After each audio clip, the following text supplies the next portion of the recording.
Ladies and gentlemen, welcome back.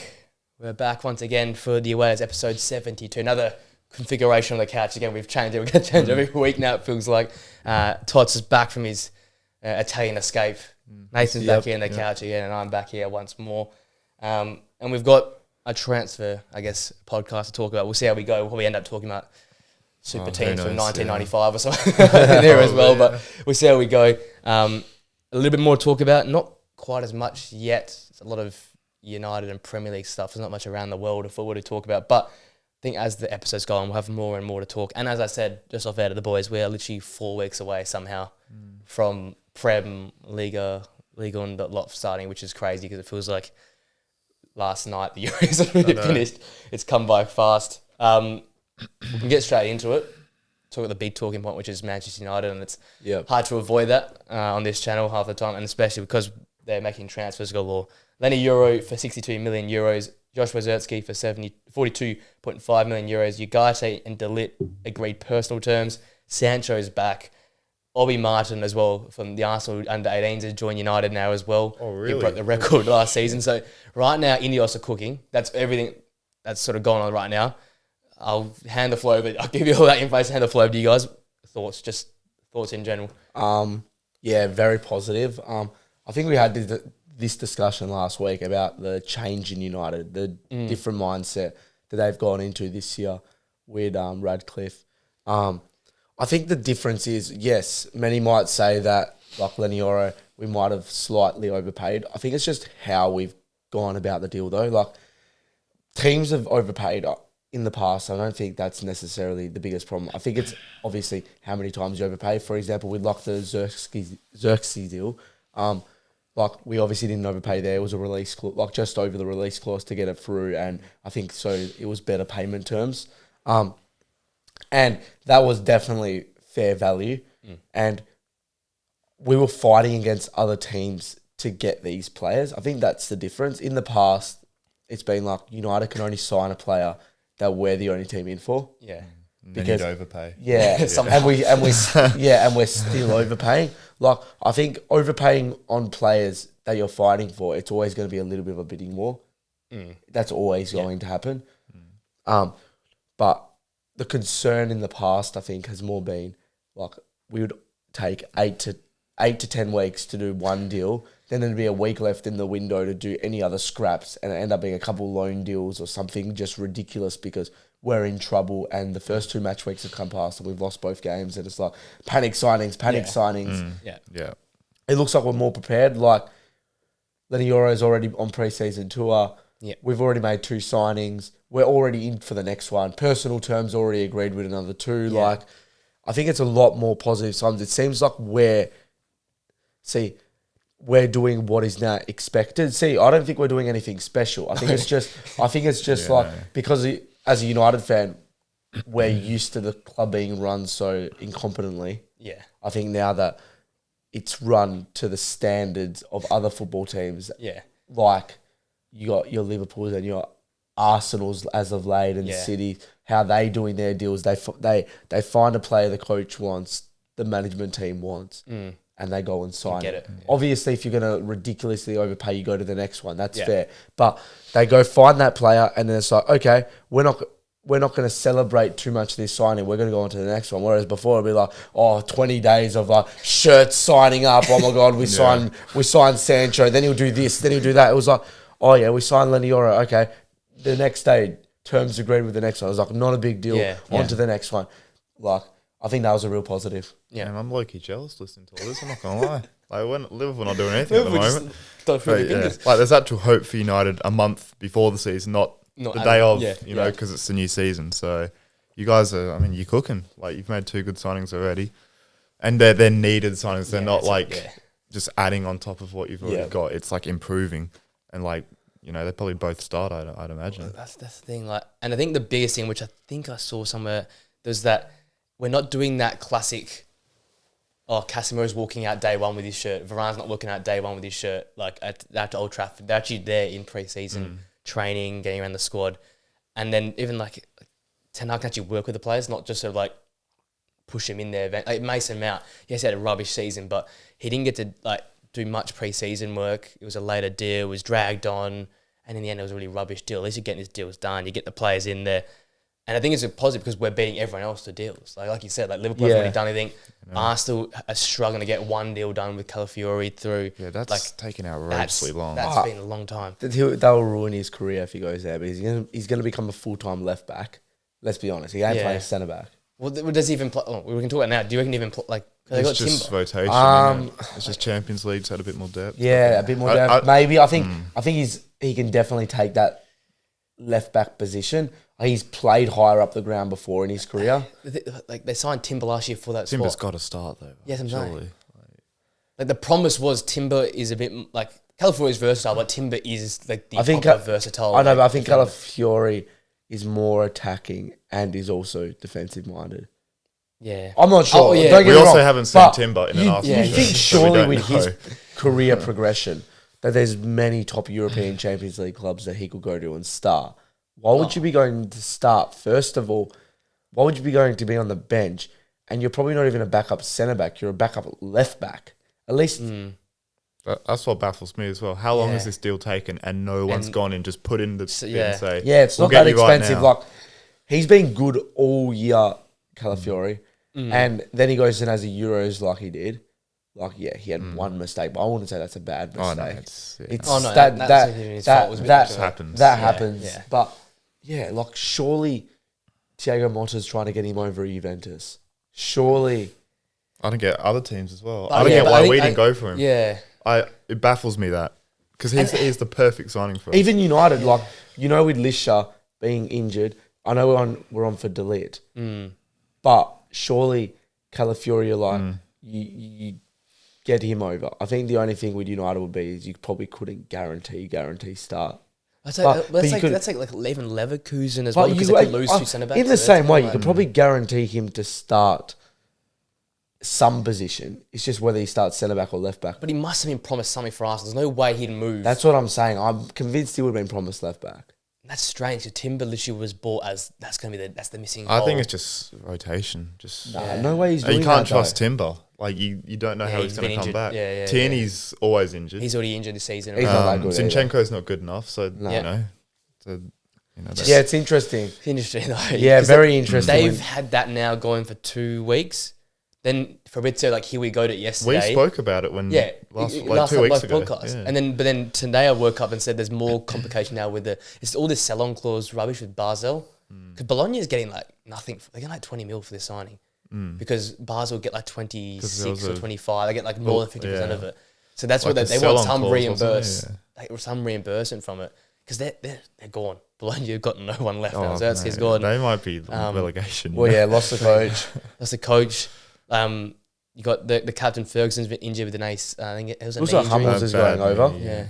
Hummels ain't going to change anything. No, but at least you put an experienced head there. For Champions League. Yeah, for Bologna. Yeah. I thought Bro was going into Miami with. Yeah, I thought he was going. No, I've seen links for Bologna. I thought he was going to America. They've had a Hummels. He wants some Champions League football. I don't know if I don't think that's confirmed or anything. I just heard some rumors about it. Yeah. They need someone because they're going to get emptied out very, very fast. They need a couple. It's definitely a weird signing. There'd be a lot of top clubs out there that could guarantee Champions League and football and a start. You'd even look at, I'm not sure. Obviously, United aren't in for him and prioritising De Ligt. Ten Hag wants all Dutch players. I think it's a different sign though, because I'm not trying to slander Calafiori, but again, we talked to high heaven about Bologna last season, and he never really stood out to me when looking at them. There was always other players.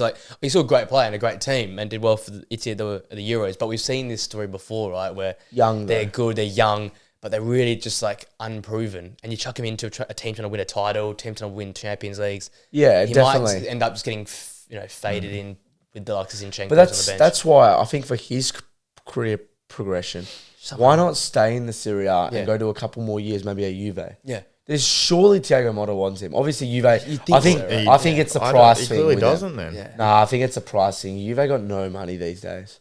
They are a bit screwed, Juve. They've got they splashed a cash on Douglas Luiz as well. But still, yeah, but then they got rid of 2 players for 25. He's not going to stay at Bologna if Arsenal come. Well, yeah, that's the thing. Maybe that was the only proposal at that time. Yeah, maybe you're definitely right. But finally, just want to touch a final point on United. I think the other positive for me is, yes, we made signings, but it's the sales side of things. We're making those sales. Like, we've been talking now since when Bruno came through the door about getting rid of the deadwood, Bruno's now been here for 4.5 seasons. Yeah. Yeah, and nothing's happened. And it's like, finally, we're starting to sell some people. Like, it's just like, yeah, we might sell them a bit undervalued because we have to, because their salaries are so ridiculous Just get them all. that for teams to actually come and pick them up, we've got to undervalue our players. But that's all right. Like, I know Greenwood was just like, they wanted to get him out the door quickly, but there's some other ones like Wan-Bissaka looks like he's leaving. Basically gone. He's going to go. McTominay is very close to going. McTominay is very close. Oh, where the hell's he going? Fulham. Oh, that's... Well, I'll come on to that point in a bit because there's a whole like how things work out, but it looks like he should be going. Yeah, it looks like Casemiro is going to be going to Saudi. Yeah. Which I think that's $300,000 a week. You have to get rid of that. That's disastrous. That's ridiculous. It looks like one of Maguire or Lindelof are heading off. Can I propose something? Because this is my brain. It might not physically work, but this is how I see things. If you get rid of McTominay, Wan-Bissaka, Casemiro, and Lindelof, and all their wages, they're from the old era where all the wages were there. Yeah. And if you get Rabiot and try and cut his wage down to $130,000 a week, so $20,000 less, so that's a free. Get your Garte for 40, so you're still matching what PSG want, but you've lost some wages.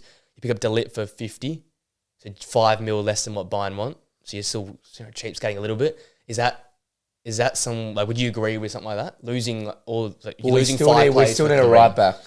That's the thing, though. That's what I'm saying. But in my mind, that's the only way it works. Rabiot and Ugarte. Well, if we get rid of Casemiro and McTominay. Yeah.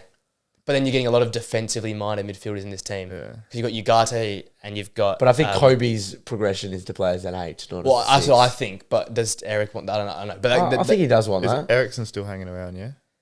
Well, gee, I thought about him. He's there still. Yeah, but Ericsson's doesn't have many legs these days. Yeah, but he's a tidy player to have. Yeah, it's a tidy player to have against off the bench. I guess that's probably handy off the bench, right? But that's what, in my head, that works. And I think that's feasible. The whole right back, left back thing, that becomes a bit of a... That puts a spanner in the works. Yes. Like, I know Regular still wants to come back on loan. So Amrabat still wants to come back on a cheap fee. They're still linked with the club as well. I don't know if you can get them on loan. I'm not convinced we've got to go see... I don't think we have to go sign first team starting fullbacks because I think Dalot's well and truly been one of our better players over the last 18 months. I think he's definitely capable of starting. Shows that he's fit enough usually to be able to play. We played every game last year. Play most games and doesn't really have any injury problems. Touch wood. So I think we just more need a backup there to take a bit of the load off him. Especially we're going to have European football and probably try to go a bit deeper in some of the competitions.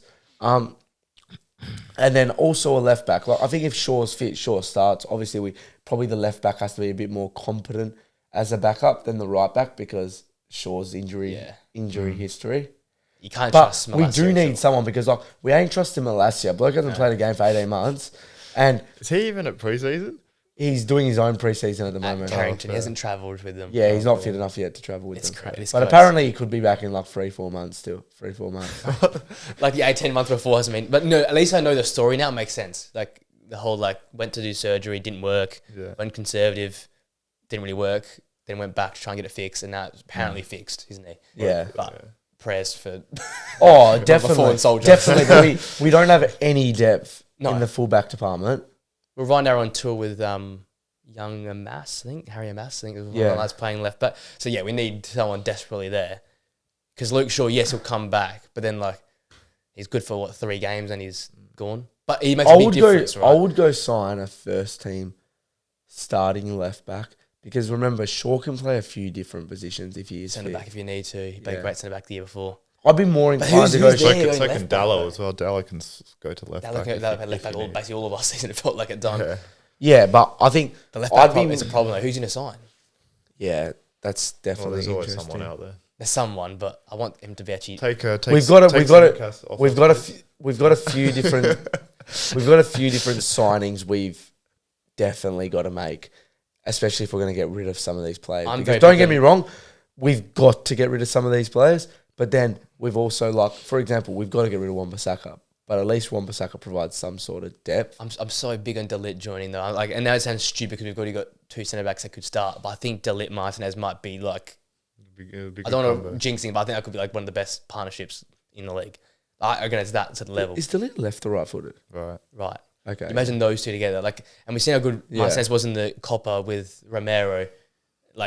I think if he carries, he's proven he can do it without Varane. Because I was worried about it was just him and Varane. Do you not think they've guaranteed Lenny Yoro starting though? That's how they got him over the line? Oh, he's 18 years old.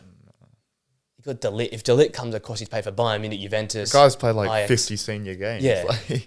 I think... Are you not also concerned about the left centre-back position with Martinez's injury history? I think we should... Everyone's got a proper pre-season now. You got to back him. He's our best player when available. Who's our backup? Like, Shaw? Or do you play like... Or do you put Maguire back out then left again and go with that? What, you wouldn't play like... You can't have too many backups. You wouldn't try to play left centre... You could slightly across. But I think the point is, I'd rather get De Ligt and you got or like a midfielder now. I think that's I said to you, I text you saying, get the core structured together. Correct. Yeah, I want that fixed because last year the core killed us. No striker backup, no centre back up. Midfield looked. You also can't go into a season with no left back again. No, but at least we've got because I think Nathan's at a fair point. Yes, you need to be foolproof, but we're not at a level to be foolproof yet. We've actually got two left backs there. I know that they're not reliable, but we've actually got two there, and we've got a right back that can play left back. I want to fix this spine up first. If they're not fit, then it's just unlucky. You got unlucky though when you see their history. But I think that's my third. I want the centre back and the central midfielder. Yeah, I agree. But I think at least you've got the left back. I think you get De Ligt and Ugarte, and I know Rabiot's a free, so you go do that. But I think it's more important to go get a fullback before Rabiot. Yeah, before 100%, I would. 100%. I was a big on Rabiot, eh? I just want depth in the middle of the park. I just want depth. I don't think he starts. That's a lot of wage he's going to take. It's 100. It's 130. That's for a guy that's just going to sit on the bench. Yeah. No, not really, because you know the injuries and stuff. And his mother's a pain in the ass. Yeah, and the cousins his manager or something, and he's hard work, worrying. Man. To be honest, I'd go get Amrabat for like 10 mil before I got Rabiot. Yeah, 10 mil. Yeah, the problem with Fiorentina won't let him go for 10 mil. That's the problem. He's actually under contract. Well, apparently the release clause, the deal was 20. They haven't taken that though. That's what. No, United didn't take that. So if they didn't take that, but they want to sign Amrabat, apparently Eric wants him. Eric. Yeah, so if they want him, but they didn't take the 20, obviously there's an agreement of some at least they. And he's less wages to get 15 or something. Yeah, hopefully. There's a lot to go on. By the time next week, we probably won't have another 3 more signings. At this point, you probably will. And also, as I said, the 2 final points which I actually personally like, Sancho being back and performing well, and then also that Obi Martin kid joining. I'm so excited to see that because our academy now Flynn is cooking. How does that happen? That's bad from Arsenal. He left. He wanted to leave Arsenal. We signed some Chelsea wonder kid who's like 15. But that's awesome. It's like, how does that happen, man? Bloke played under 18s last year, this guy. I think he's 16. 22 and 16, I think it was. 22 goals in 16 games. No, 32 goals. I saw it on some Instagram. 32 goals in 16 games. I swear he scored like 8 goals against us. He scored 8 goals in a game. They beat Arsenal won a game like 10-0. I think he scored 8 goals. Yeah, it was crazy. Just to add more depth up top for the lads. Yeah, well, he'll go play in the under 20. The PL2, the under 23s. Yeah. Under 21s, whatever. Him and Wheatley's a front two, mate. Bring back the 4-4-2. Oh my God. What did that happen to Charlie McNeil? You got rude, so you're like. What did happen to Charlie McNeil when we stole him from City? I haven't heard anything about that since. Yeah, I know he played in the pre-season last year a little bit. He played a little bit. He played in the what's it called? When we went to the US in that first US tour against Wrexham and stuff. Yeah, against Wrexham and stuff. He did all right. But they seem more... City's players, other than a copy, I've never seen a player come and perform in pre-season and ever be selected. They just get chucked to who was the Afro guy? He bossed it in pre-season. Maybury? I think was it Maybury? Yeah, it must have been Zidane? Iqbal. Iqbal. He was cooking. He was cooking in pre-season and then bro never played. And then they got sold. They sold him to Spain or something. He's sold now. Now bro's got a food truck or something. Joe Hugo's doing all right. He's 21. I thought he was 40. The bloke's been on pre-season the last 5 years. He must have been 17 when he came on pre-season initially. I scored the goal, and it said goal scorer Diallo 21. I'm like, yeah, he's 21. Joe Hugel 21. I'm like, how the hell is this bloke still 21 years old? He's been on preseason since like bloody Louis van Gaal was there. I was thinking like, how the hell is he still 21? But the fact he's 21 and he's still not, has he even had a appearance? On the bench and stuff like that. Yeah. What's going on there? He would just get sold to like Preston or like another Manchester-based club to play forever. That always happens. I don't know about Liverpool, but it always happens. They rock up papers and they disappear and they never come back. Will Fish, mate, the centre back, he played a few games and got chucked to the side. Let's talk about Saudi quickly. Moussa Diaby is the next to jump across ship. 60 million euros. Aston Villa probably saying thank you. That's 60 million for a guy that played Saudi, maybe 20 games, started all of 8 or 9 in the end. Well, yeah, definitely. They brought him over for 50 mil and probably thought they were going to lose a bit of that money. Yeah. And then Saudis come through to the rescue again. Yep. Saudi to the rescue. Saudi's an interesting thing. So we're a year on now, pretty much. Well, 18 months on from the Ronaldo, but a year on from when they started going spastic and buying everyone pretty much. What's your thoughts? I know we had big conversations about it last year, especially me, you, and Flynn on the couch. Yeah. About their trajectory. Obviously, there needs to be some sort of like sustainability in terms of this over the long run because they're buying a lot of older players. And is this a short term like? But what's your opinions? I feel like it was a big thing that everyone was like, oh, they jumped on early. Like everyone maybe kept a little bit of focus on it. Maybe the start of last season, and then it's kind of died from there. Like you get the odd Instagram post, but does anyone really follow the Saudi league? I think we all kind of said it last year that it would just kind of die down. Yeah, I think we said that, and I don't know if we did though. I think I remember it. I swear we did. We said it'll last for about a year and it'll die down because people. I think that was my belief system. But there was always going to be we were talking about this with Flynn mainly. They haven't done this just to splash cash and to randomly buy all these signings for a year or two and make all their like bit of entertainment. There's a reason what they've done. It's for wealth, like wealth creation. The oil's eventually going to dry up, like Flynn said, and they're wanting to basically find another avenue. And I think that my point though was always about you this is all well and good, but you got to get the academies to like work, or the youth to actually work. And you got to get people to follow it. 600 players watching Ronaldo play, like that's why I'm getting worried. And I've flipped. I'm not saying this is what I said last year, but I've flipped now because the fact we've seen Ronaldo play in front of 600 people and like Henderson went out 4 or 5 months in after joining, Benzema and Kante have been linked away back to the big leagues again. I think there's still players who want to go there, like the Diabys who obviously didn't work out. Players will go there, but it's about how long these players do go. It might be a constant cycle of, all right, he's joining this for this 2 more years. All right, he goes back to the big league. This guy comes now for another 2 years. This guy comes to retires here.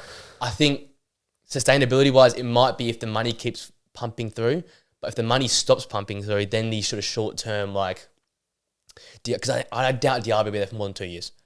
The problem I've got with that is, so they go sign Benzema, they go sign Kante, they go sign Diaby, and you go, yeah, it's 2 years.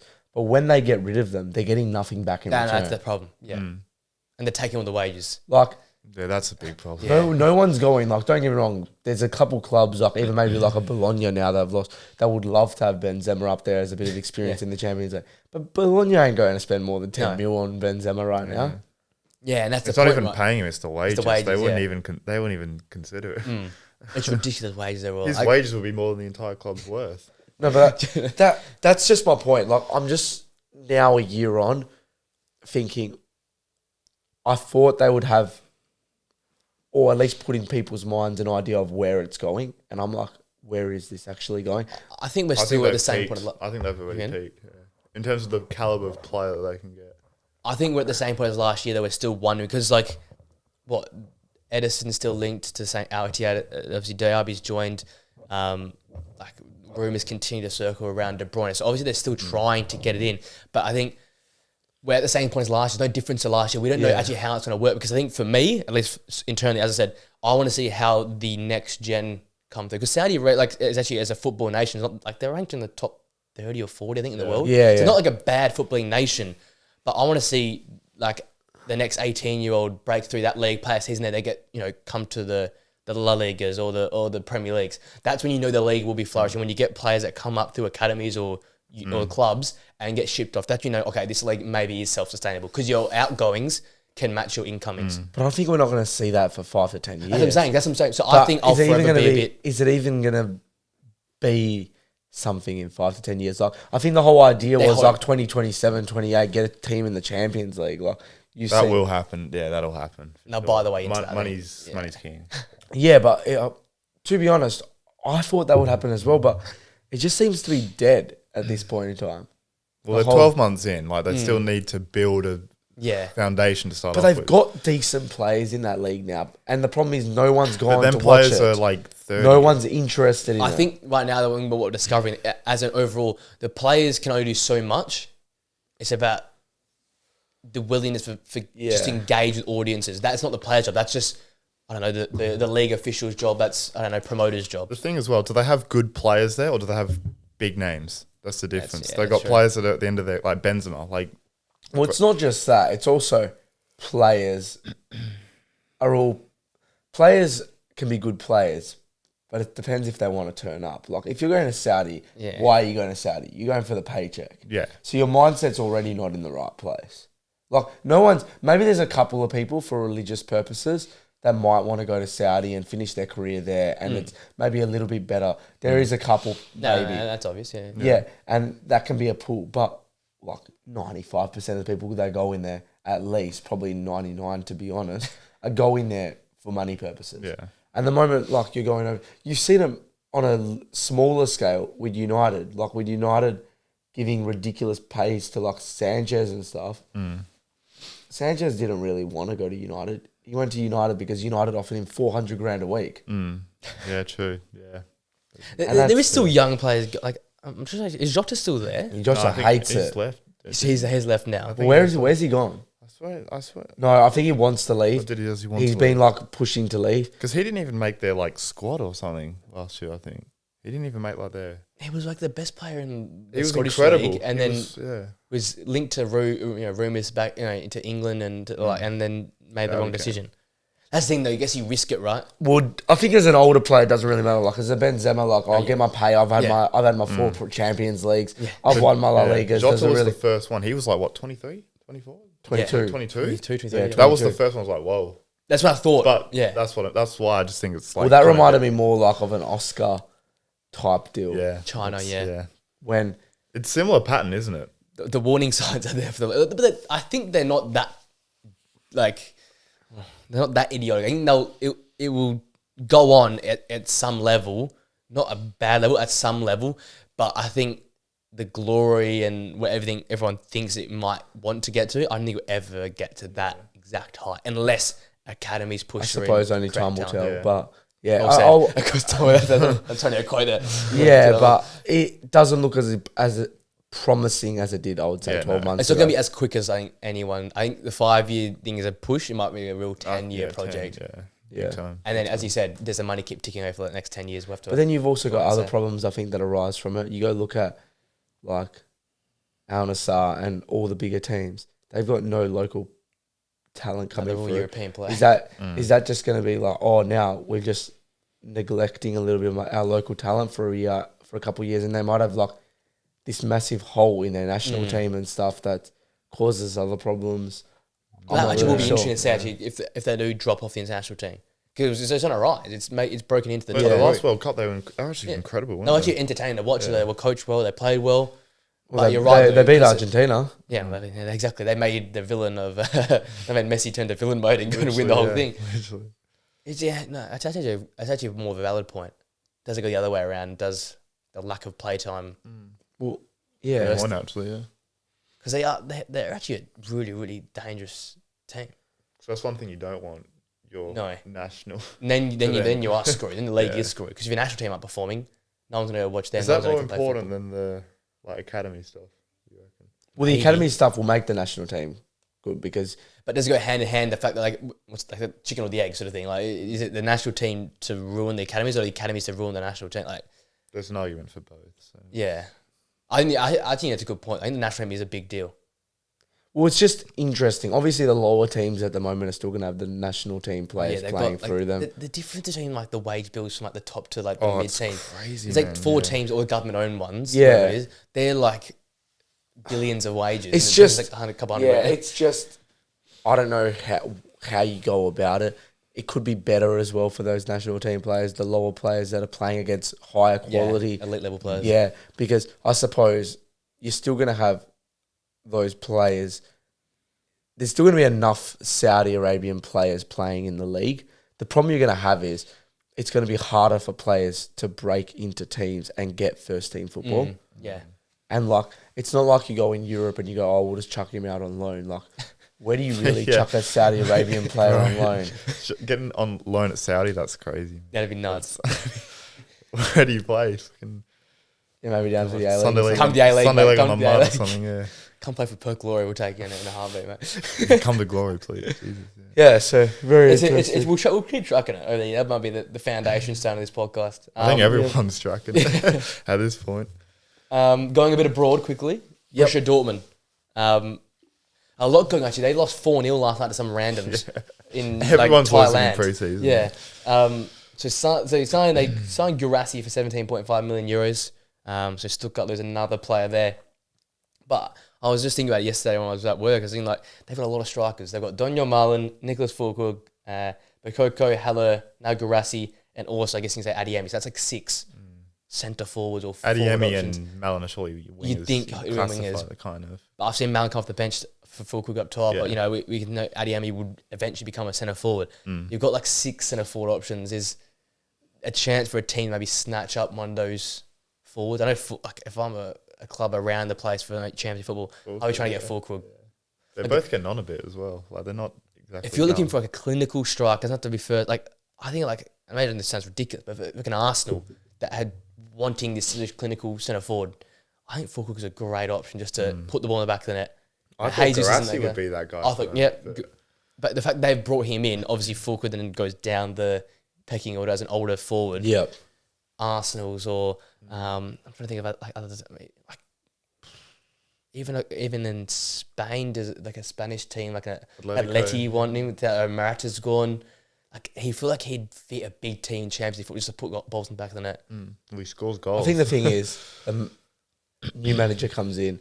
That new manager wants his player. He doesn't really care about sometimes what's at the club, and they can have a different type of game style and stuff. And he might not want that.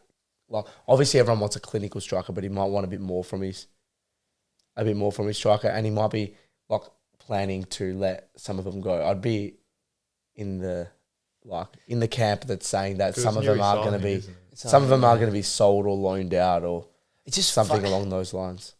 It's funny though, similar. It's Guirassy and Fulkrug are very, very. That's the thing. Like maybe he wants a little bit more pace, and I get that. But then you've got like other like wide players can come in the middle.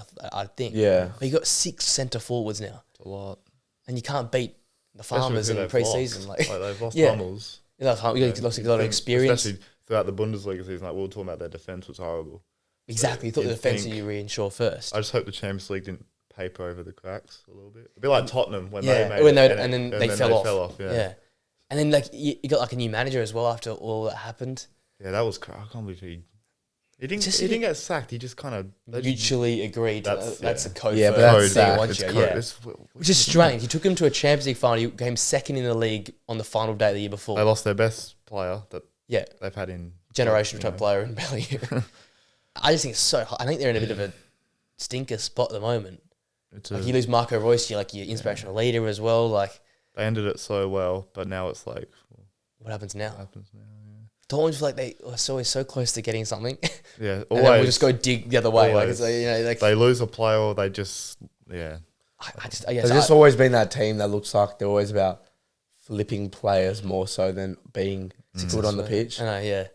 They've never been able to take it to that next level. Yeah, they produce great moments, but they can never like tangibly win other things. Every time they've been good, whether you go back to like 2012, was it 2013? 2013, 2013, or maybe a couple of years ago when they had Bellingham and stuff, was all because they've got these younger superstars, but they're never able to hold them. And it's just like we're getting them in for cheap because everyone knows to go to Dortmund as a development club, and then like we're just going to flip you and you're off, and now we're going to have a couple of bad seasons again until we find the next Bellingham or the next Haaland. Frustrating though. Is that now a bad thing that they're known as? That's what I'm saying. Is that not development frustrating? They're such a big club, but yet they can't keep a hold of some of these players. Like Bellingham's like, okay, Real Madrid, like Real Madrid, yeah. But even some of the players in the past they've had, like Goetze, how they just let him go, Lewandowski, how they just like their rivals or their direct rivals. But they've always done that. It's like the one league where everyone, and the French league as well. Yeah, but we always praise them for that. But is it like now that is it time just to man up and be like, no, we're going to be the big boys? Yeah. Like, imagine being a fan of a football club knowing that it's obviously a money thing though. Like that's how they make their money. But we say this with Brighton. How many sales you need to make before? Enough. Who's pocketing these dividends? Yeah. Like, where's these dividends going? Oh yeah, you're definitely right, because if you go and looking at Brighton as well, like they would. I'm pretty sure they're negative 130 net, like over the it's the last 2 or 3 seasons. Yeah. I would be frustrated as a fan. Definitely. Like, could you imagine? You've gone to a Champions League final. You were a good first half away, like 2 good finishes away from being 2-0 up at halftime versus Real Madrid and possibly winning the Champions League. Now you got a new manager that is a former player. And you've got 6 strikers. He hasn't coached before, has he? No, so I don't think no. so. And like, I saw Lucas Piszczek's the assistant coach. They got like all the Oh OGs back. This is like, bro, Klopp's going to be the sporting director at this point. What the? Piszczek, oh my God. Like, how do they get these coaches? Like, what was he, the under-21s coach or something before? I don't know what Sahin's done before this. I thought he was playing not long ago. I don't know when he retired. It wasn't that long ago. And now he's coaching. You'd think as a Dortmund manager, you at least have to have some experience somewhere. I don't know. It seems strange. Especially some of the names that were still a few months ago. The names that were circling around were crazy. Yeah, and you thought, why get involved in this? And then you signed probably the worst of the bunch. You don't know. It could come up. It could come good, but the early signs. Hopefully, they know something that we don't know. It's very risky. And they lost Martin as well to. It's not like they had a great season in the Bundesliga specifically. No. Like they were pretty bang average. Yeah, that's I guess speaks a few words for the manager, but still, I think there's a lot of problems at Dortmund. It could be exciting though. I mean, Fulkrug and Garassi, damn, that's. If you can get them to work in the front two, that's got Boniface and shit written. Yeah, all over it, you got a proper. Sound like the Bundesliga front twos. They do work. Openda and Sesko were working last year. They do work, yeah. Maybe that's the way they go forward. Touching on Martin, Aston Villa, they've made a lot of moves. Yeah. Obviously, Douglas Luiz is on his way out. But looks like Amadou Onana looks like he's joining in. Martin has joined Illing and I can't say his name, Berentia coming from Juventus. Barkley also joined as well on a free. So they're cooking in this transfer window. Is it enough though? Because you lose Douglas Luiz, probably the best player. Diaby, besides having a good season, is also a very key figure and was bought last season. I think they lost Zaniolo as well. They didn't buy him back, did they? Because I think it was a loan deal. No, they sold him, I'm pretty sure. Sold him? Yeah. I thought it was a loan deal. I think he went to or they're selling Atalanta him, or something, I think. That's it. Oh, you did go to Atlanta. Yeah. I think Villa's a very interesting one. So we look at their signings and we go, they're decent. Obviously, probably got rid of their best player or one of their top 3 in Douglas Luiz. Just with me, I'd say those signings don't look like they're a team looking to progress to that next level. I'd say they're a team more so that looks like, they're in Champions League now, Champions League. And it looks like a team that we're trying to now more get the depth side of stuff because we're going to be in XYZ competitions, but it doesn't look like they're going to kick on. I think this could very easily be another year like Newcastle had last year, where I think they're still going to be a very much a competitive team in the league and do all right in the Champions League, like be competitive enough, but I don't know if they're going to take that next step with the current signings they're making. Like Douglas Luiz is a huge out. He was one of the best midfielders in the league. Yeah. Comfortably, yeah. And they go and make signings. Yes, these $30-40 million signings, but they're not Douglas Luiz and they're not superstars. It's, very interesting. They had to sell him, didn't they? I think, Would you rather lose him or like Watkins, for example? I think that's the thing. They want to keep Watkins at all costs. Yeah, I know. It's a hard one. But he signed Onana for $50 million. I think that's a bit. I don't know. But that's overs to me. Yeah. Do you think their I think they made good signings, but do you think their signings take them to another level? No, I think they stay where they are. Down, I think a little. I think a little bit of step down. I think Douglas Luiz is huge. Yeah. I don't think it's a step down. I think they'll be top 6. I think Barkley's a great guy. I say maybe I'm still on the Barkley bandwagon, but because Emery's a hell of a coach, and I think Ross Barkley. I think Yuri gets a start, which he's been probably. The big loss is when Kamara comes back. Another player I forgot about Maatsen, to be honest. I think probably around the same, to be honest. I just think that there's other teams making bigger signings. Like if United keep going, United might jump them. But this is the thing. I try and keep saying myself in a new season. Sometimes it's better to make. Maybe for Arsenal, I'm being critical of them, but maybe you only need one signing, or maybe for City, just Savio's enough. Because when you've had a good season, it must be one or two things. I said it. They needed a wing back. That was number one thing I said. They needed a wing back. Maatsen fills that role. I think it's a little bit different though. Arsenal and Man City are well above each other and just fighting each other and trying to find these little holes. I think Villa were excellent, but they were still only finished 4th. But they were head and shoulders ahead of the rest of the pack. They're never going to progress to where they got last year, though. They were never going to progress. This is them trying to stay where they are because you change too much, you make too much change, you end up plummeting. Do you not think that, like, looking at Chelsea, they started to pick it up? United look like they'll be more. Yeah, but pick it up. But you've got now a new manager, a new player, a new play system. It's going to take them at least a month or so to. I definitely get that. But I think United look like they want to try to get back there. Even Newcastle, they're going to get Tonali back. But Villa aren't in that same conversation. They overachieved big time last year. No, but that's what I'm saying. So I'm saying they put themselves on such a high standard of last year. Do you think they're going to still be like? Do you think they're still a top 4 team? I think they can contend for that reason. Would they be there? Maybe it'd be not. a bit like Leicester, I reckon. But they'll just drop a little. But the performances ain't going to be that far off it. Oh no, I would agree with that. Yeah, because you've filled in the spot you need. I think you had to get a left or any fullback, to be honest. So they got one, which is Maatsen. I think which is one of the best young in the world. I think, but for me, I don't know, I'm still on this Barkley bandwagon. But I think you're still one of the best creative midfielders we've got.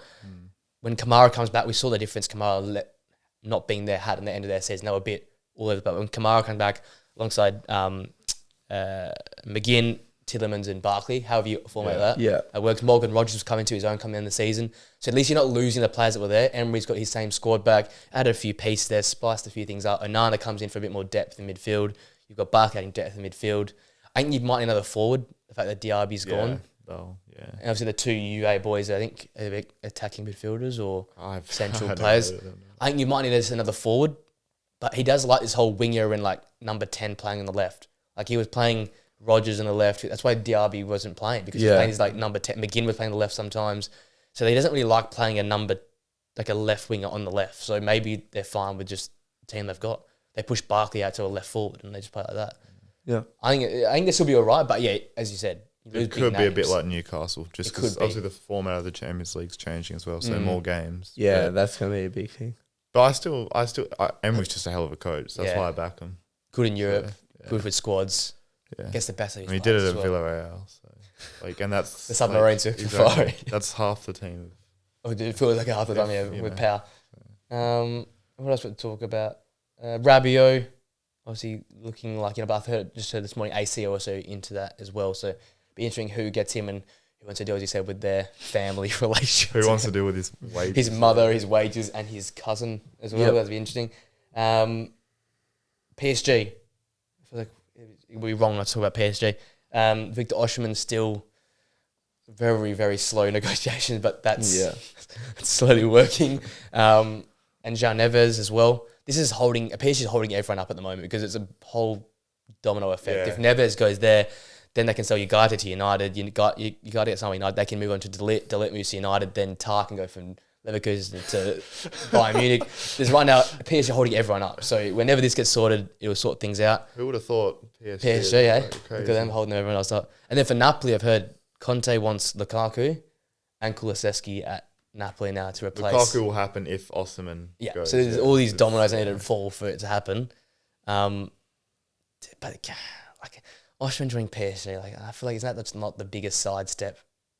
Like I know PSG will contend and stuff, but the Napoli thing didn't work. I got that. Yeah. But I feel like PSG at the moment is just who's going to pay for him though? They're the only ones. It kind of felt the obvious move. I think we spoke about it a lot. I know. During the year. I feel for the player though, it just felt obvious. It just feels like like now that no one actually bought the rights to legal at the moment, no one actually owns the rights to it. Like the league. Isn't it McDonald's? I swear it's like McDonald's. Is it they come and bought it out? I think it's McDonald's. Mbappe, as I said, Mbappe came on, turned the lights on, he left, turned the lights off. The league is done out now. Lenny O as well.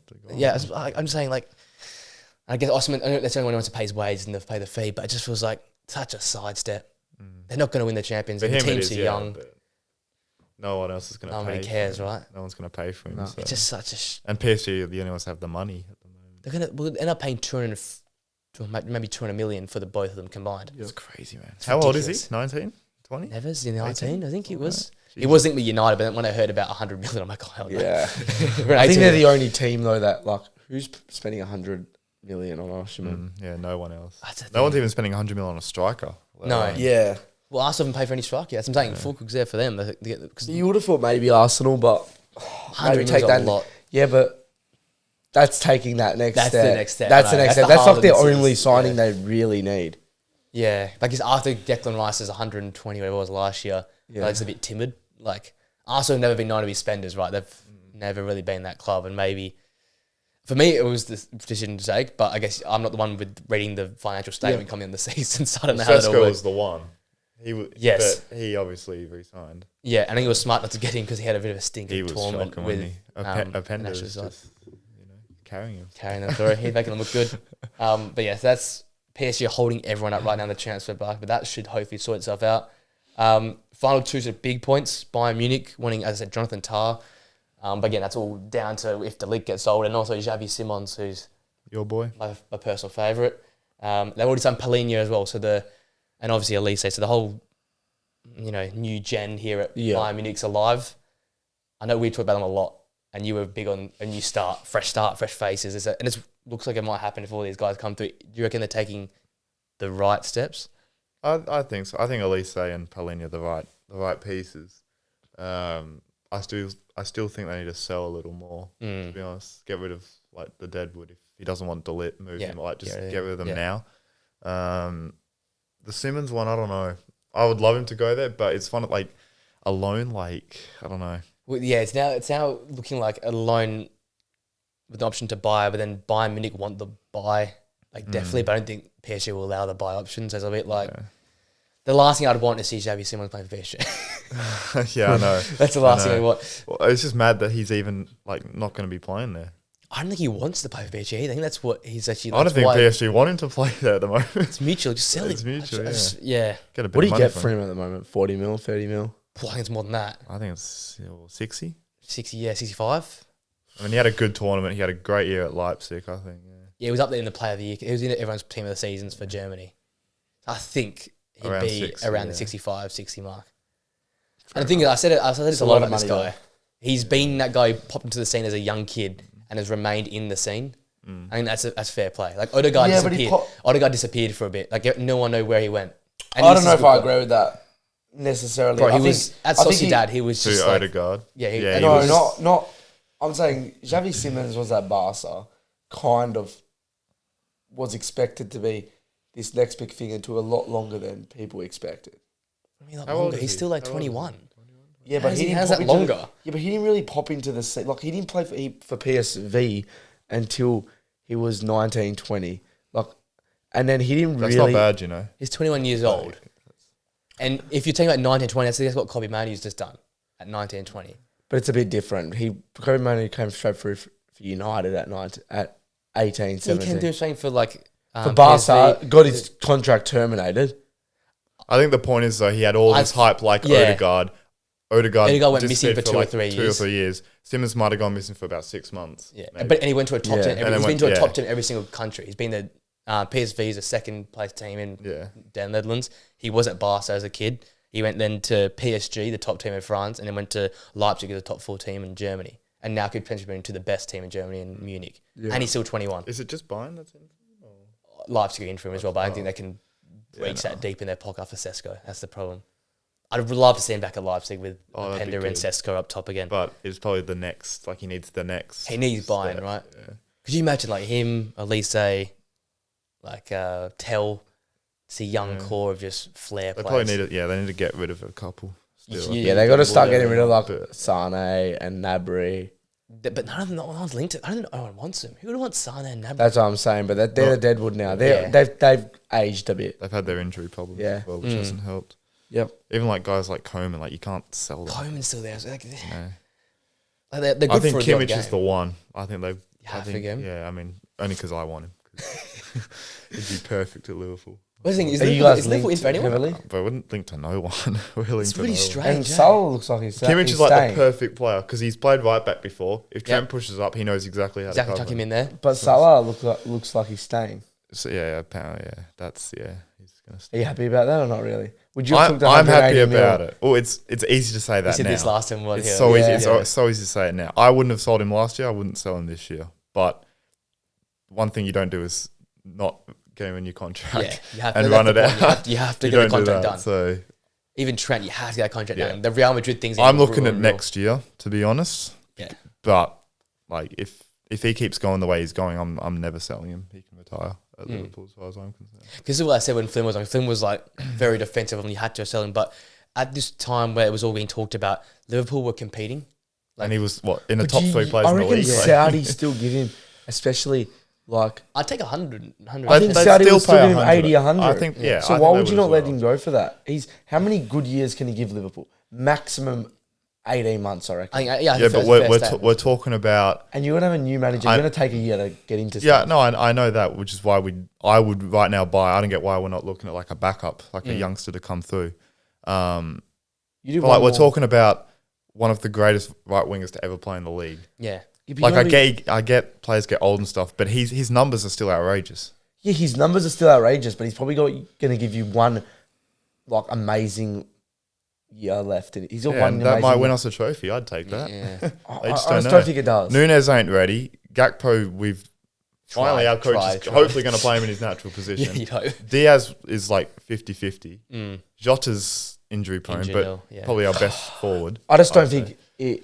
I'd take the money and start building an Arne Slott team. But Arne Slott obviously wants him because he hasn't been shopped around yet. If Arne Slott didn't want him, you'd hear Salah being shopped around all the time. Salah would be gone by now, easy. If Arne Slott did not want him. I just don't or if the club thought, no, we need to move. I just think they're not prepared to sell him to anyone apart from Saudi.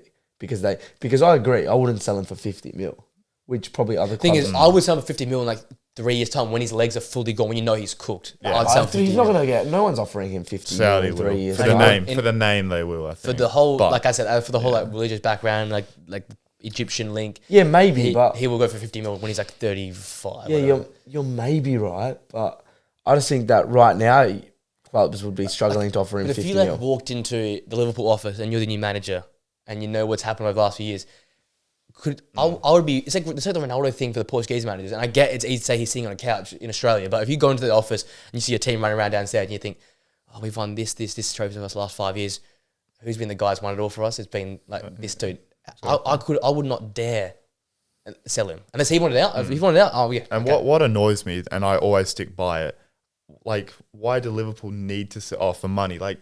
We're one of the biggest clubs in the world. This is the whole Dortmund thing. I bang on about this. Why do one of the biggest clubs in the world need to sell a player to then buy more? It's just stupid. Yeah. It's just stupid. You're right. In this generation, he's been the best player in the league. You say that, but all owners are selfish. And I know. I know it's a business. To a degree, like, you can say what you want, and like maybe the likes of maybe like a Sir Jim are doing it for pure passion, but most of them, like we know with the Glazers and your owners and the Kroenkes at Arsenal and everyone, they're doing it for money. Yeah, I know that, but then you're selling a player and then using that money, so you're not making any. Because then you don't have to go into your own pocket though.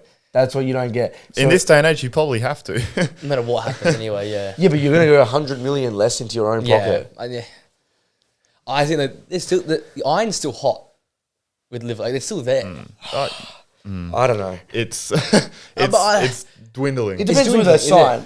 The iron's cooling off, but they're still sign anyone. If they don't sign anyone, I wouldn't say the iron's cooking. Oh yeah, if we sign one player, then we're not even making top four. I don't think. Yeah, because you got Arsenal. I think once you take the emotion out of the season, there's a lot of papering over the cracks throughout the season. How many times do we go behind? You don't have that Klopp factor. You had so many injuries. You can't trust these same players. The injury thing's a real thing. Like the Europa League, we got hammered, man. Yeah. So this squad at this moment isn't good enough, and then you've got teams behind us like United Tottenham, Villa, all these teams improving. You got the teams above us improving, and we're just because the coach needs, which I get, like he needs time to watch and see all the players. But you would at least like to think. Well, I didn't think we'd sign anyone, but I'd at least like to hope there'd be links and maybe a bid here and there. But there's besides the Gordon thing, it's been radio dead. Nothing. I just think when I look at it, is that sounds a little bit of bullshit to me because you're agreeing with it obviously, but the reason I say this, surely I know Slott hasn't known about coaching Liverpool for a while. Surely he's gone behind the scene, had conversations with Klopp. Like Klopp was he has. And he's submitted to watching training videos, inside training. Watching training videos. Both one of us. Yeah, watching training videos, watching games, and working out. Already having obviously things can change when you see it with your own two eyes, but having a 95% idea of who he thinks is going to be his men for the coming years, and who he thinks, you know what, let's get rid of you, and who he also thinks, okay, with these players, these other players will complement them. I agree. I 100% agree. What I will say, the only thing I can say is he's looking at these players from Klopp's system. He wants to see from his own system how they fit in. And it's also like... I agree. But he's never going to see his own system really until probably the Prem starts. Yeah, that's the thing. I don't think... I said August is when we'll probably start to hear things about Liverpool. The thing that's when all the players start to come. Yeah, your player, but when you I get agree there, with you. though, I agree, but it's we can say it from all these videos and we watch games. I'm sick of McTominay, but McTominay's been picked by every single manager since Jose as a Man United guy. You think about Trippier continue to get picked for England for Southgate, even though he's used as a left back. Obviously, players that you want because you go there and you train them, you make them as people and blah blah. Like they're good for the dressing room lads. Like you joke about it as much as you want, but they must obviously have some impact on decision making. And for Liverpool, there was injury problems and the consistency wasn't there come the end of the season. We are talking about a team that was top. So, as much as he might not have his men, they are still, league-leading players over there. Oh, no, definitely. Maybe it only takes 2 or 3 and a new, fresh mindset to make things click. Maybe, yeah. Yeah, but even a signing, why not be in for someone like a Xavi Simons? Coached him before. Yeah, that I understand. But then, outside of those type of caliber of players, maybe a backup centre back, but you're right now. I don't know if I'm being ridiculous, but do you not want elite for Liverpool right now to improve your team? You need elite level players. 100%. Yeah, there's no point getting every Liverpool fan is screaming. Calafiori is right there. You can play a bit of left back because Robson's getting old. Yeah. So we need a centre back anyway. But he wants to give Sepp Vandenberg a go because he was on loan at Mainz and had a good year. And he's Dutch. He wants to give him a go. But it's it's infuriating because there's a player there for 50 mil. It's not much in this market. Did he do all right on loan or not really? I've seen all the TikToks. He's done better than Euro in all the. But it's all kind of bullshit in a way. He's always been a decent. Everyone's like, oh, don't panic. We got this guy. Give him a chance. Which I agree. But this guy then Euro was wanted by Real Madrid. Yeah, true. Sepp Vandenberg was wanted by Dundee United. There's a difference. It's true. It's true. I just think outside the Simons or the Kimmiches or the top players, that's why it's taking a bit longer because I don't think maybe as I said, a squad player, centre back or a rotational defender. I think you'll need that. Centre back we need. But outside of there, I'd only want the elite level players if I'm Liverpool. Yeah, no, we don't need youth. We did that last. There's no need to go through rotational type players. You need the starters, especially for keeping Salah, which is clearly what we're doing. You got to the iron still. He keeps the iron hot, right? Yeah, so you got to keeping it going. I think you'll eventually do. We'll eventually make signs. It'll be very late. What's your thoughts on Slott? You probably don't know too much about him, but what's your thoughts?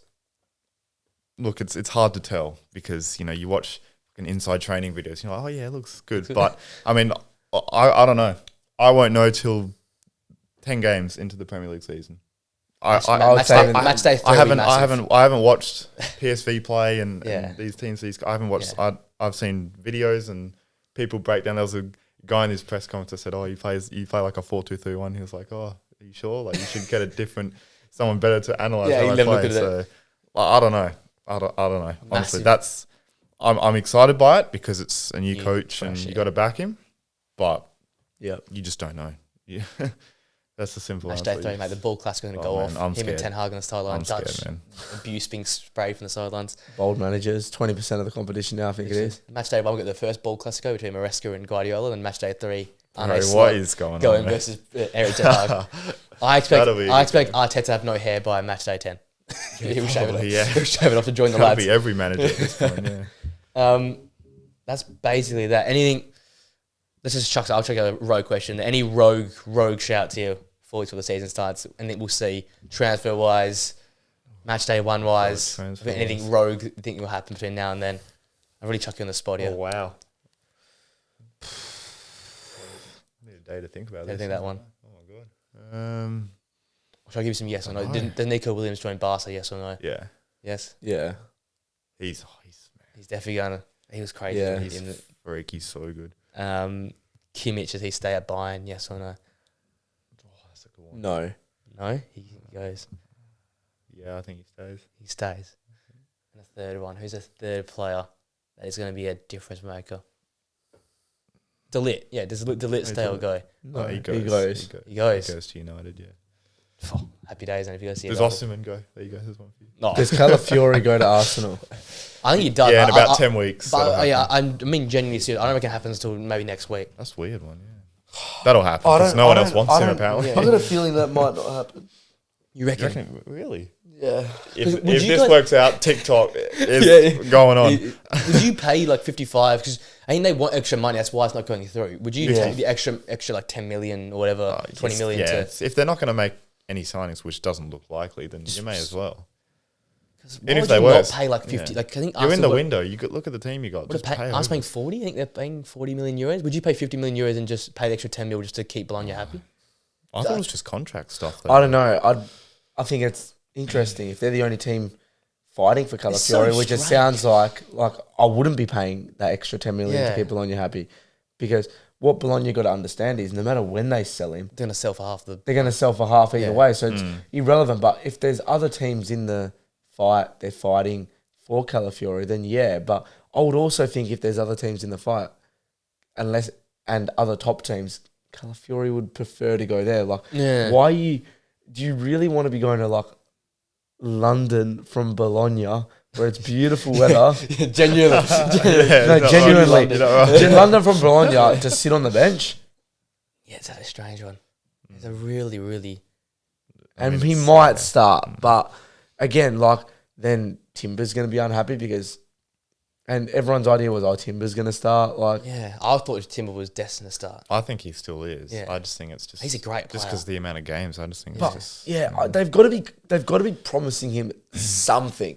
They can't be going, if Timber gets injured or one of our two centre-backs gets injured, you're the man. You're the guy. That's aura. Just the aura of that haircut aura, man. Those after he's got no aura now. I've seen the new haircut. Yeah, that's fair. No aura. Let's look at Chelsea as well quickly before we finish up. Who the hell are they going to sell? People have Dortmund's 5 strikers. Chelsea have 8 to get rid of. They need to get rid of just some of the team, bro. They got... That's what I'm saying. Who do they get rid of? They just signed Dewsbury Hall not long ago. Because they want to get a new keeper now. Maybe Looney might be going there. I saw that. Crazy conversation I was having in Italy, to be honest. Some bloke reckons that MUDRYK isn't worth 1 mil.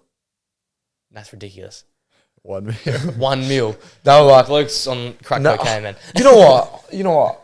If you take this, if you dim it down, and you actually think about it, obviously he's worth more. He's a 40 mil player. No, obviously he's worth more than 1 mil. But I just don't think he's anything. The reason he went to Chelsea was he was raw talent, but what he's shown is he's just got a bit of pace. I'm genuinely serious. He scored 9 goals for Shakhtar. 9 goals and got signed for 100 million as a winger. He's scored in all competitions 9 goals in his whole career. That's Bill. Chelsea bought him for when you first buy FIFA. He's one of those cheap, pacey wingers that you use. That's all he is. They said, okay, and then he's gone to Chelsea. Then he's gone to Chelsea. I'm gonna be honest. Who is paying? If they, let's say, they're not going to because of how much they paid for it. But let's say they wanted to get rid of MUDRYK. Who's paying more than 20 million? I think the ceiling's 40. Who's paying more than 20 million? Who would even want him? But who's paying more than 20 million? That's what I'm actually trying to get at. He would pay 30 million for MUDRYK. Who? Man. I don't name me one team that's paying 30 million for MUDRYK. I don't know, but I think he's got a point. I don't know who pays 30 million. I'm gonna put a big one there. I don't know if teams would pay 20. Wait. I'm not saying they wouldn't. They probably would. Age, They probably would. That's it. That's the main reason. I think like if you get like a League One or a Bundesliga team that think, oh, you know what, he's a pacing winger, he can do something, pay 20 mil for him. He's on the down. Maybe he'll score a couple goals and then we'll flip him again for 40. That's the idea. Does Ukraine tax exist though with the flags and stuff? Genuinely. It has to. He's actually good at those. He's actually all right at the Euro. Did you hear some of the rumours? What rumours? These rumours? They reckon that like deep. MUDRYK was a 20 million player and they paid 80 million to help fund the not fund the war, but help Chelsea. to help to give money. This is some of the crap that I was hearing. What Reddit thread are you on? Bro's at the bottom of the barrel for Reddit, man. That's like imagine if that was true though. That'd be apparently the UK government gave money straight to Chelsea, and Chelsea paid it. Chelsea paid it. Yeah, Chelsea's FFP screwed because of the war. Have this dog shit winger to help us in the war. I'm just confused how he ever went for 100. Like, there are bad signings, don't get me wrong. That's up there. There are bad signings. Like, there is Harry Maguire, who was an 80 million. But Harry Maguire was a proven Premier League player. Don't get me wrong, he flopped and was never an 80 million signing. But he was a proven Premier League centre-back, starter for England for many years at a World Cup and stuff. Even Anthony, at least he had a good And TV yeah, Anthony was a starter for Brazil, and he was good at Ajax. Don't get me wrong. Again, another player that we well overpaid for. Yeah, but he still had something. He still had something like 3 and 3. The best. He still, you look at him and you go, people pay 50. People still pay 50 million for him. Bernie a beanie. People still pay 50 million. You look at MUDRYK. Bloke scored 9 goals. Was not that amazing, and in the Champions League, played one good game. I don't get how that even goes close. Like, I don't get how there wasn't even an offer for more than 40 mil. It's just Todd Bowley, isn't it? He's just stupid. No, but like, there are really bad signings, and I'm like stating that. You reckon this is the worst ever signing? I reckon this is like as 2 times as worse as Maguire and Anthony. There's your clip. Is this the worst ever? Yes or no? Is this the worst ever transfer by far? By far in football history. By far. I'm gonna Google some of the worst transfers now. We'll finish off with this. No, but there can be a bad. There can be a bad transfer that flopped, and I'm not disagreeing. But I'm saying the premise to signing him.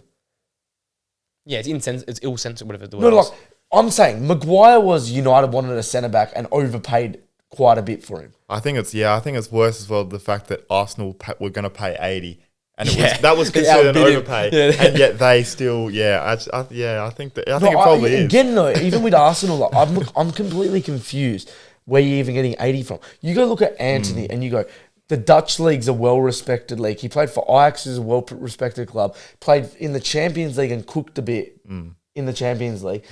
Played for Brazil, which isn't an easy national team to play for, and started for Brazil. Don't get me wrong. Completely agree with anyone that says that was a stupid signing for 100 mil with Anthony. 100%. But there's at least a premise that you can kind of understand how it got inflated. You're saying more from the context of it rather than... I'm saying more like, don't get me wrong.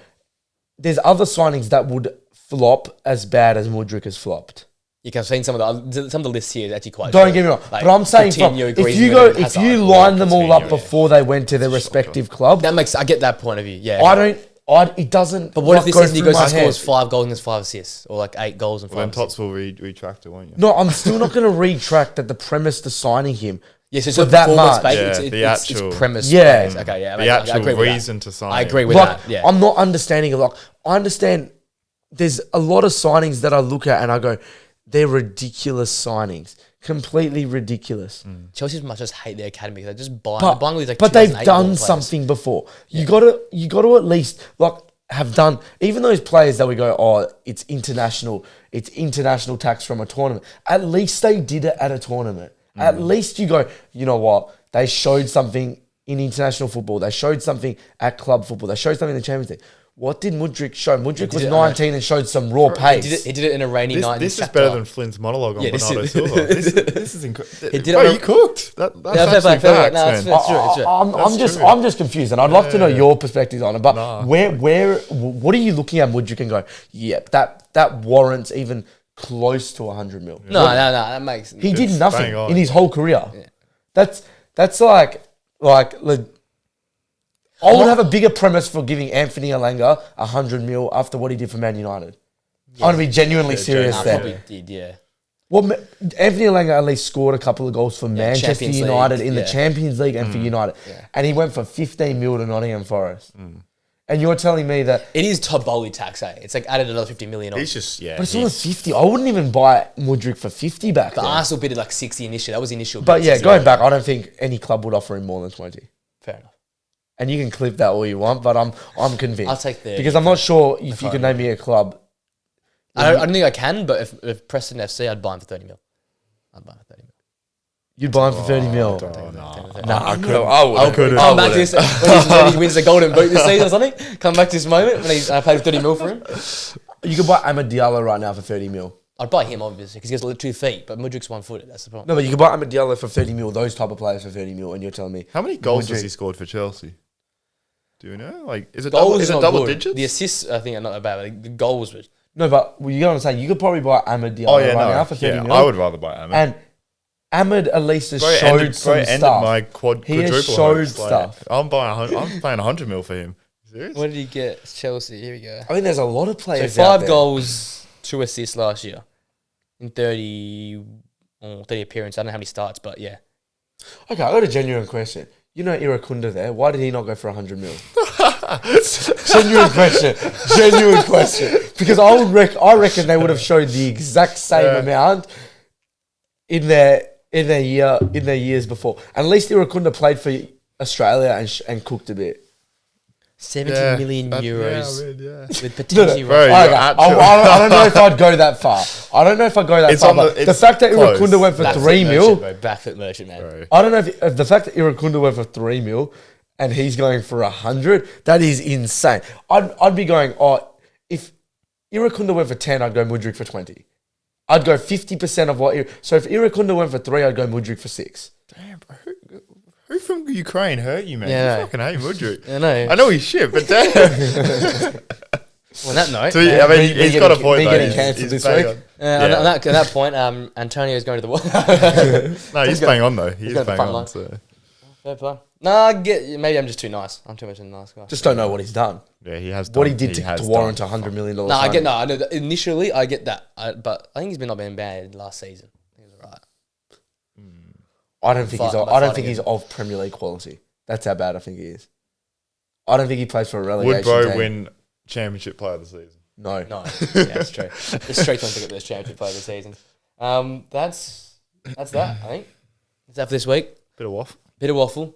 Next week, we'll start getting into things. So I think we'll be one more week or 4, hopefully all 4 of us. Yep. And then after that, we'll get back into normal scheduling.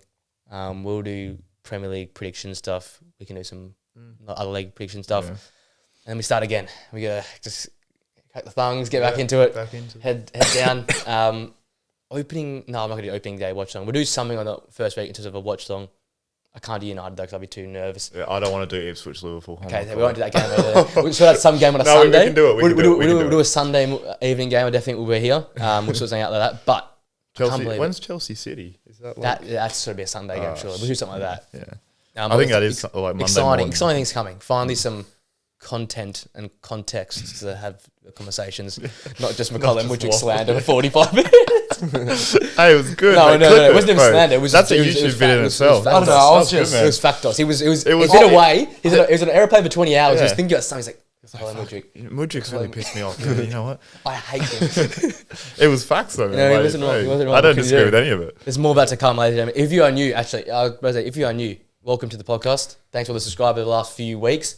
Road to 1K. Yeah, Road to 1K is here. 150 more away. Subscribe if you're new or share it with mates. Also, it's up on Spotify. So 5 stars on Spotify, 5 stars in Apple Podcasts. Like, comment, subscribe on YouTube. As I said, we'll be back next week. Hopefully the 4 of us. And then back to normal proceedings with the Monday and Thursday pods from there on in. Thanks for coming on, guys. Thank you. Great to be back. We'll see you all next week, guys. So see you later.